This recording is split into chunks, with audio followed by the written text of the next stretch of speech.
अगर नमाज में अक्सर भूलने की शिकायत रहती है, मसलन सजदे कितने किए ये याद नहीं रहता, तो इस सूरत में जो बात गुमान में ज़्यादा है, यानी आपका दिल जिस तरफ ज़्यादा माइल हो, उस पर अमल करें और सजदा सहू ना करें।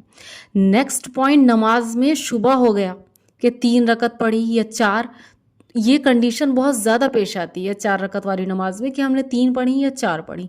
तो इसमें ना 3 कंडीशंस हैं, इन कंडीशंस को बस आप ध्यान रखिए, इसके बाद आपका सब कन्फ्यूज़न दूर हो जाएगा। पहली कंडीशन है कि किसी की इत्तेफाक से ये गलती हो गई, उसे इत्तेफाक से ऐसा हो रहा है, याद नहीं आ रहा कि 3 पढ़ी या 4 पढ़ी, शक की आदत नहीं है उसकी, इत्तेफाक से हुआ है। अगर ये इत्तेफाकन हुआ है तो नमाज को दोबारा पढ़ें, सजदा सहू से भी नमाज नहीं होगी।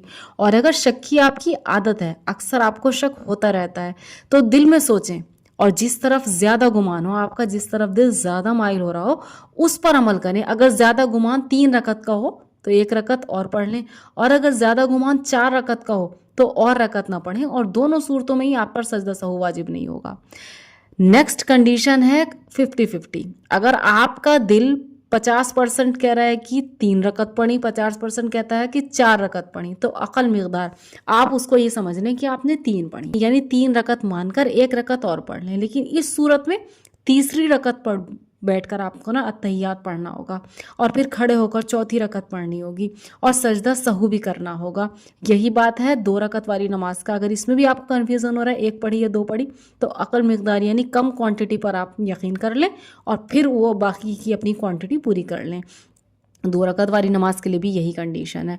और अगर किसी को नमाज पढ़ने के बाद शक हो जाए कि 3 रकत पढ़ी, मतलब नमाज कंप्लीट कर ली आपने, अब आपको ऐसा लग रहा है कि 3 रकत पढ़ी हैं या 4 पढ़ी हैं, ये याद नहीं आ रहा, तो इसका कोई एतबार नहीं है इस शक का, आपकी नमाज को सही ही माना जाएगा।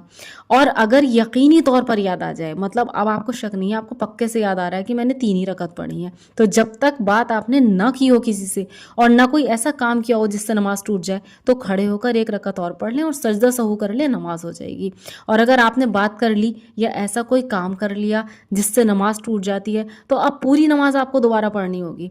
और अगर किसी को तहियात पढ़ने के बाद शक हो जाए 3 रकत पढ़ी या 4, तो उसका भी यही हुक्म है कि जब तक यकीनी तौर पर याद ना आए उसका एतबार ना करें। लेकिन अगर कोई एहतियात के तौर पर नमाज को दोबारा पढ़ ले तो ये बहुत अच्छा है, ताकि दिल की खटक निकल जाए और शुबह भी आपका बाकी ना रहे। और इन सब बातों का एक तोड़ मैं आपको बताती हूँ।